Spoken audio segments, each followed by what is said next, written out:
Midwest, and I mean, the Midwest, I'm not gonna say it's like particularly worse than any other region in the summer because it's not, but I am very hot-natured, and I also have issues with just being able to tolerate the heat because of my health issues. Difficult for me to but anyway, it's been very unusually humid this past week where I am, and our air conditioning has not been able to keep up with the demand, I guess you could say. Like, it's just been so humid outside, and we haven't been able to keep it cool in the house because our air ducts, they need to be professionally cleaned because we do have dogs that shed, and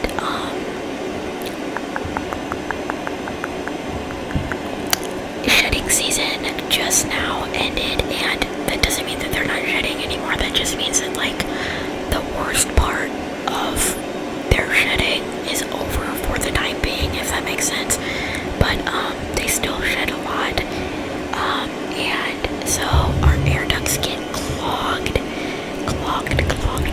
pretty easily, and there's ways that you can sort of clean out your air ducts at home yourself, but you do have to get them professionally cleaned at least once a year if you have dogs, preferably twice a year, just because there's only so much you can do on your own. But it's very expensive to get your air ducts cleaned, at least when you're kind of low on income. Sorry guys. But yeah, struggling financially and all that, it's not an easy thing to just be able to go and get your air ducts cleaned, but it's also not really that cheap in general. This economy is absolutely atrocious. I'm not really going to get into that, but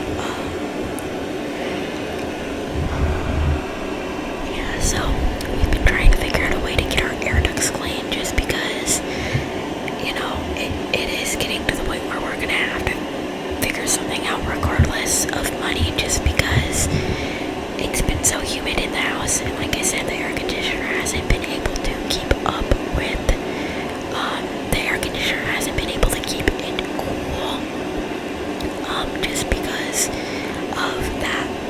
And like I said, I can't really tolerate the heat just because of my medical conditions, and so how would I explain this?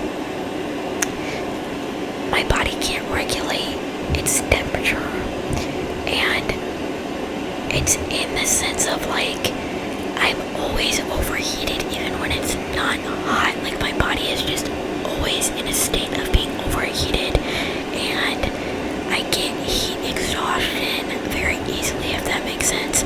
So I can't really be outside in the heat for longer than like 5 to 10 minutes, and I can't run in the summer. I can't really, like, I can't do yard work. I can't mow the lawn or anything like that, just because my body genuinely does not know how to tolerate the heat, and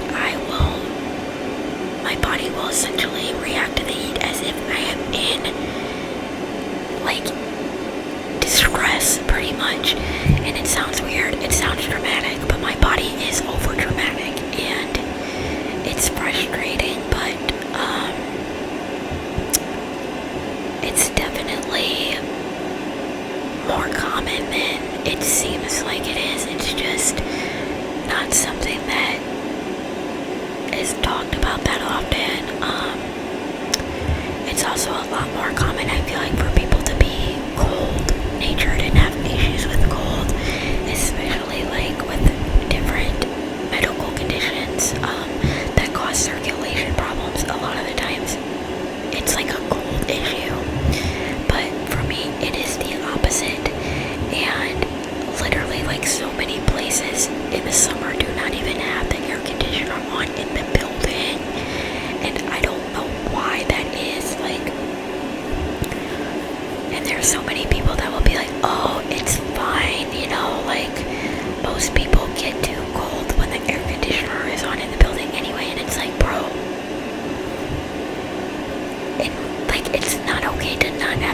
conditioning on inside when it's 100 degrees outside, just because some people are gonna get chilled, you know what I mean? Like,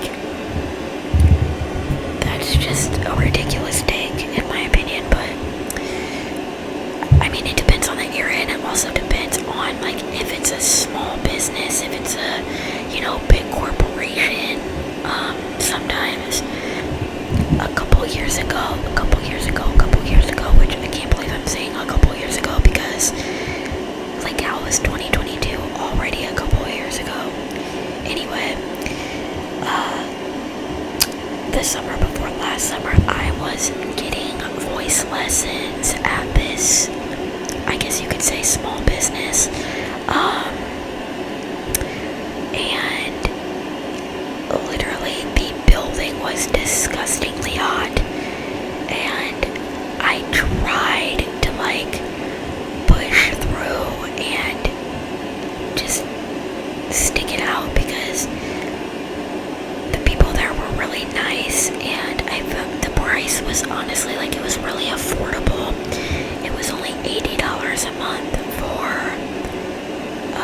weekly voice lessons, which is honestly a really good price. And the people there were really nice, but at the same time, my voice coach in specific, it's not that he was mean, but I just don't feel like he was trying to work with me on what my goals were, you know what I mean?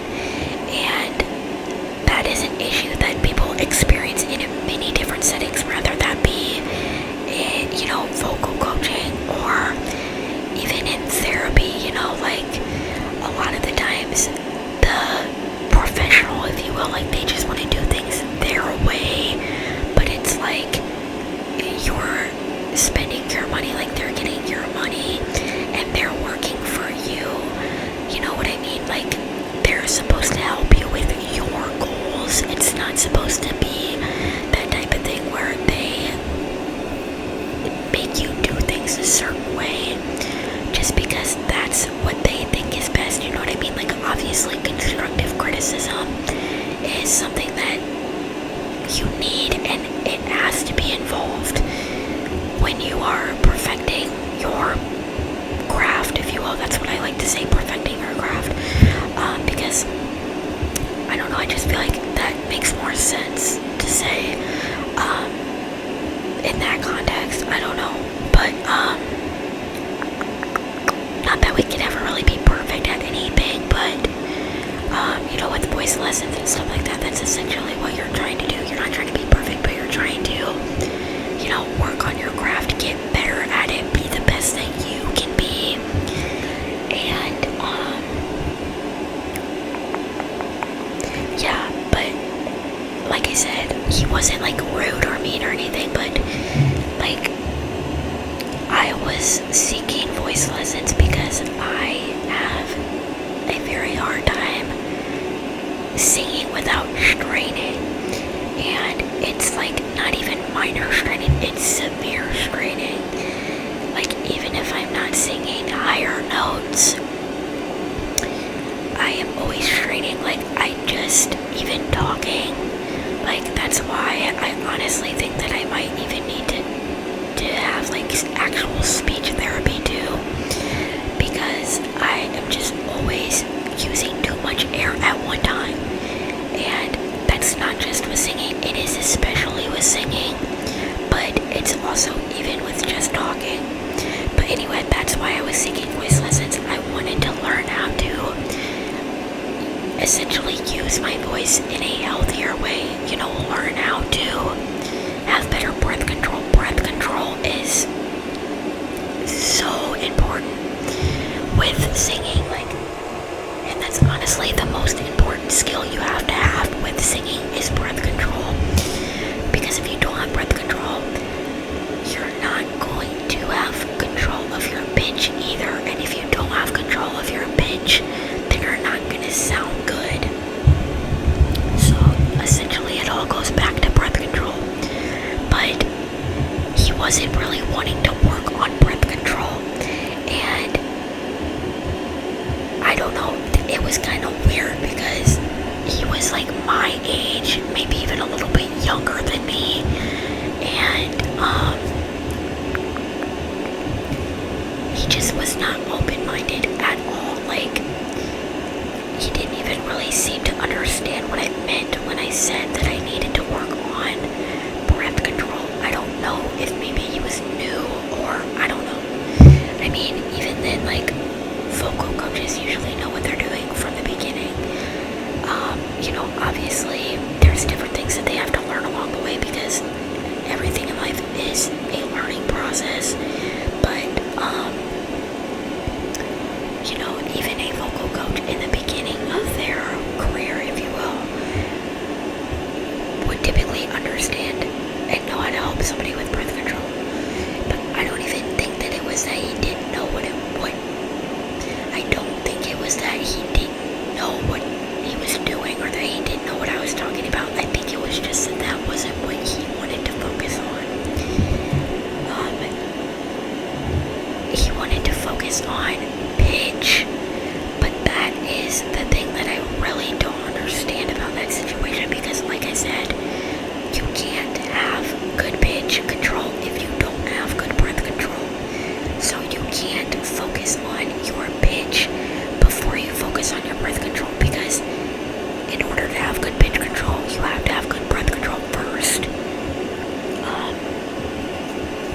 So I don't know why he was trying to like skip steps, but also my pitch isn't even really that bad for someone who has such a bad screening problem. So I don't know, but yeah, anyway, the building was just way too hot. The building was way too hot, and I just wasn't really vibing with that vocal coach. So after that, honestly, I don't know why I didn't really look into seeking voice lessons elsewhere. I just started to feel kind of discouraged because everywhere else was so expensive. And at the time, I was only getting, like, I still live at home with my parents because I'm not able to support myself financially because of my health problems. But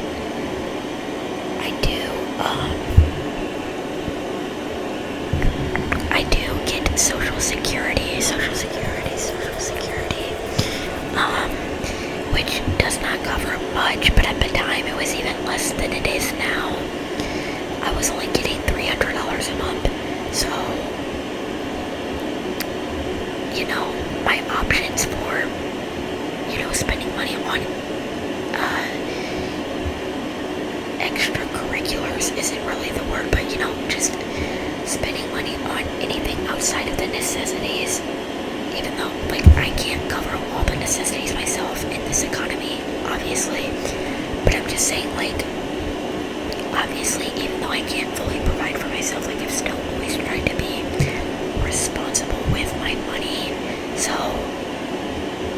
I wasn't going to spend all of it on one thing,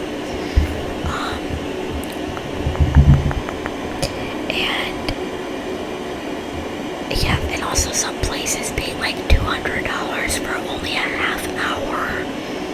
I don't know, I felt like that was kind of extreme, but, it is what it is. What else can I talk about? What else? So, on Thursday, this upcoming Thursday, I have to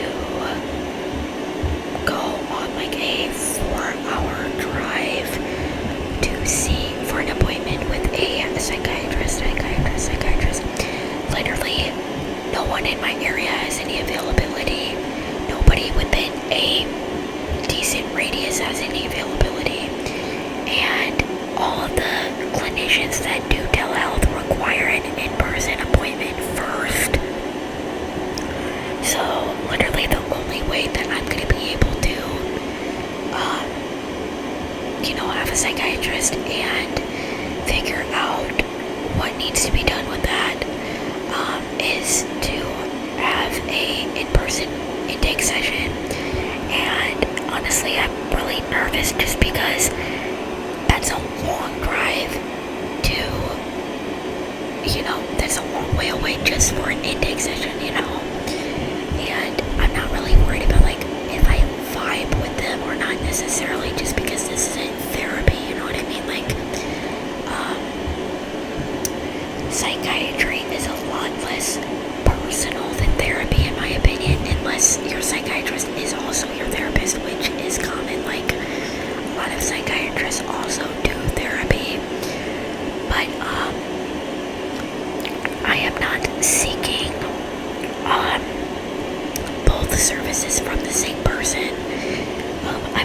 need therapy. But, I do need to figure out, like, medication management. Just because, I've utilized every other option, essentially, but I just need additional help, if you will, and medication was definitely not my first resort, but, my depression is still at that point where I can barely function. I'm constantly having panic attacks. I'm constantly, like, just so angry and on edge, like I'm biting everyone's head off, and I don't mean to. I don't mean to be a bitch, like, it's just a really difficult situation, and my options for medication in general is limited because of my physical health issues, so it's just all far more complicated than it needs to be. But yeah, I do hope that this person that I'm going to be seeing is,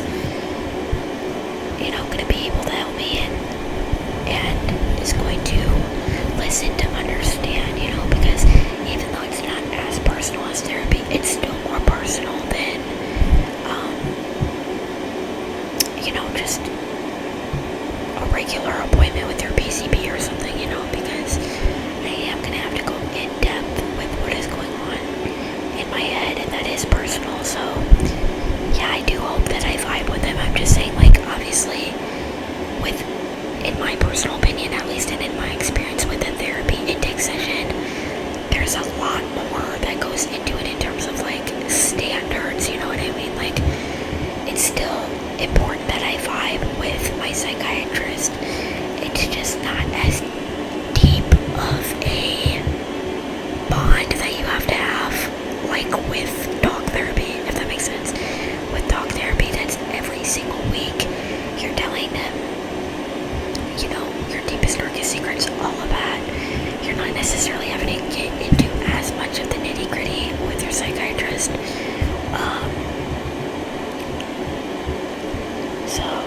But I mean, it's still personal. It's still, like, I hope we vibe.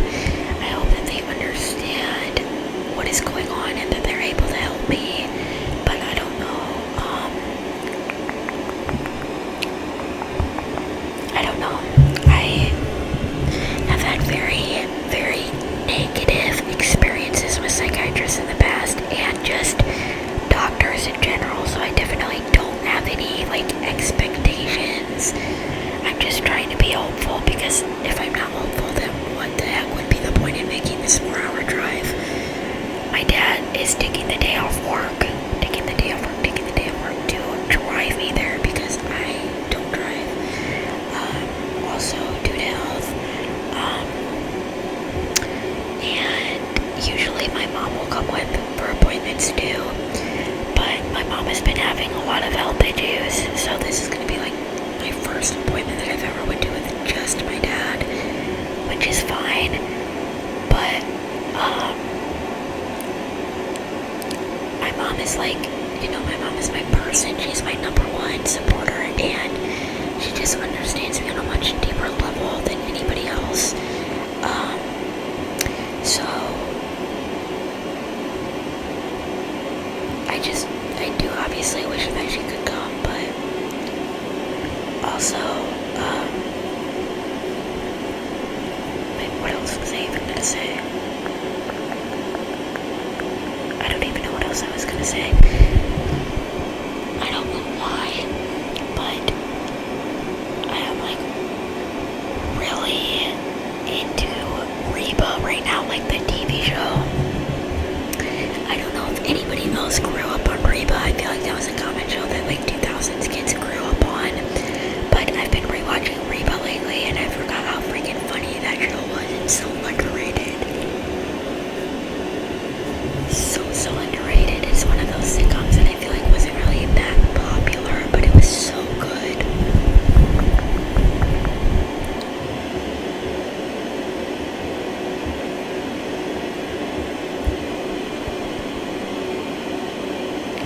realized I felt like I needed to burp. Anyway, I'm gonna try and get some sleep because it is literally getting light outside as I speak. It gets light outside so early in the spring and summer, it's so annoying.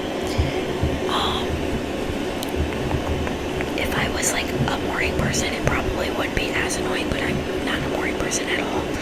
Not even necessarily, like, I'm not even just simply not a morning person, it's because I'm on such an opposite schedule because of my insomnia and everything. Like, even if I was generally a morning person, like,